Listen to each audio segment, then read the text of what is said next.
This morning edition from NPR News. I'm Layla Falded. And I'm Michelle Martin.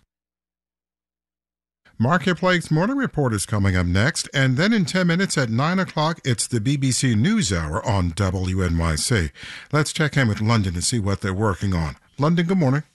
Good morning, WNYC. I'm Tim Franks. On today's NewsHour, a new warning of famine in Ethiopia and making SUVs pay in Paris. That's BBC NewsHour, coming up at 9 on WNYC.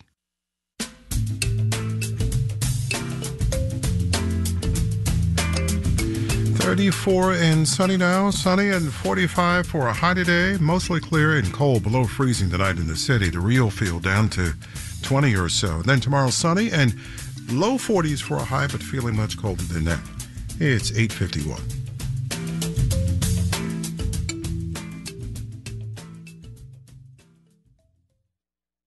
Support for WNYC comes from Respect, a tribute to Aretha Franklin. Capathia Jenkins and Ryan Shaw pay tribute to the Queen of Soul. February 16th to 18th in 4 New Jersey venues. Tickets at njsymphony.org. New York Public Radio's Independent Community Advisory Board invites listeners who live on Staten Island to share your feedback about programming and coverage of your community. Join the CAB February 7th at 6:30 p.m. for a virtual meeting. Details at wnyc.org/CAB.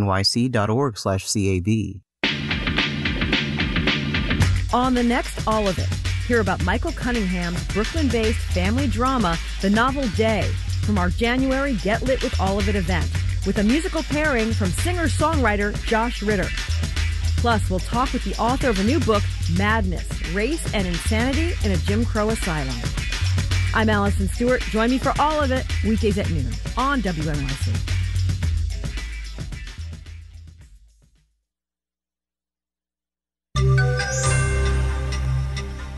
A fellow who is arguably the single most powerful economic policymaker in the country goes on national television to talk about not doing anything rash. Marketplace Morning Report is supported by Progressive Insurance. Customers can simplify their insurance needs and protect what's important by bundling home and auto. Learn more about bundling at progressive.com. I'm David Brancaccio. Prudent was the watchword from Fed Chair Jerome Powell on television last night. Powell told CBS the Federal Reserve is figuring some interest rate cuts this year, but he is in no rush to start. Marketplace's Nancy Marshall-Genzer has more. The economy is strong right now. It's still growing and unemployment is low. On CBS's 60 Minutes last night, Fed Chair Powell said the steady economy gives the Fed some breathing room. It doesn't have to slash rates immediately to handle some economic emergency. With the economy strong like that, we feel like we can approach the question of when to begin to reduce interest rates carefully. And we want to see more evidence that inflation is moving sustainably down to 2%. It's a delicate balancing act, though. The Fed doesn't want to lower rates too soon and risk igniting inflation, but it also doesn't want to wait too long because leaving rates too high too long could trigger a recession. As usual, Powell said the timing depends on the data. He was interviewed before last Friday's jobs report, which showed 353,000 new jobs were created last month, many more than expected. I'm Nancy Marshall-Genzer for Marketplace. The Organization of Bigger Economies, the OECD, today pushed up its forecast for global economic growth this year. It was thinking a growth rate of 2.7% last fall, but now it's up at 2.9%, given strength in the U.S. economy in particular, even as inflation comes down here. The Eurozone's growth has been adjusted downward. The OECD says attacks on shipping by Houthi rebels forcing cargo ships to reroute could add 0.4% to global consumer inflation this year. Markets, S&P and Dow futures are both down 0.3% now. NASDAQ futures are down 0.2%. Marketplace Morning Report is supported by Odoo, provider of an all-in-one management platform with a suite of fully integrated applications designed to simplify and connect every aspect of business in one software. More at odoo.com. And by UKG, an HR payroll and workforce management solution designed to help make a fairy tale workplace a reality. UKG, our purpose is people. My neighbor and I have a home brew going, supposedly 5 gallons of something that, with luck, might end up tasting like Anchor Steam from the famed brewery in San Francisco that, as we reported, went out of business last year. For pianist and conductor Bill Edens, his home brewing helped prompt a business idea. It's called Metronome, a brewery with the goal of supporting music education in the Minneapolis-St. Paul area. The operation already has some 390 performances under its belt, from youth bands to local groups. They even featured a night with jazz legend Wynton Marsalis. Edens and local musician Jack Schaubert give a taste of what Metronome is all about. My name is William Edens, but most people call me Bill, except for the IRS. I am the co-owner and chief design officer of Metronome Brewery. We've had many young people play at Metronome, and for me, that's actually the most fun. I see me from many, many decades ago. I talked my buddy Wynton Marsalis into playing at Metronome in September of 22.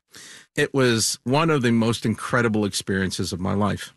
Instead of getting a seasoned trio of professionals to play with him, I roped in 3 young people. The bassist was the youngest at the ripe old age of 19. The pianist was the oldest at 25. So 2 of the 3 couldn't even drink at the brewery. I'm a drummer in the Twin Cities, and I sent Bill an email asking if he was looking for shows, and we booked a show, and a couple months later, I get an email from him asking if I wanted to perform with Wynton Marsalis, which was a bit of a shock. That was a lot of fun to perform with somebody of that caliber and learn like that. You can't really learn some of this. Download the DraftKings Sportsbook app now and use code IHEART. New customers can bet $5 to get... If I learned that night, just practicing by yourself. As great as the performance was, the rehearsal was even better because here was 100 instantly in bonus bets. Marsalis, one of the most famous musicians on the planet, essentially giving these 3 kids a masterclass on how to put together a performance, what they should do in certain tunes, this and that and the other, and giving them little tips. It was such an incredible experience.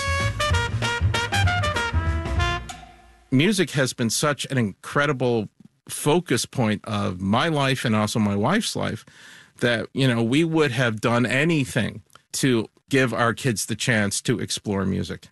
We're fortunate enough to be in a position to have given our kids that experience. We just want other people to have that opportunity and to know that their kids can learn and study without it seriously impacting their own financial situation.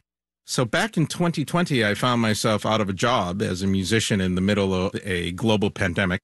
And then I found myself in the middle of my 3rd set of riots here in the Twin Cities. I lived through Miami 89 and LA 92, and here we were rioting because of George Floyd. On a beautiful June day, about a month afterwards, it just occurred to me that A, I wanted to be out on my patio brewing, and B, I was really upset with the fact that we tend to not want to do things that really will help our society in the long term. And for a musician, I always think about music education. And suddenly those 2 ideas just kind of combined, and I went, I think I have an idea. I'm stressed all the time about this business. That having been said, I think this is a great idea, and I think the company is going in the right direction. We are 2 middle-class guys. We don't have the resources ourselves to propel an organization like this to where it needs to be. But we do know that the community at large does. Therefore, we're asking people in our community to help us get to that next level so that we can fund music education.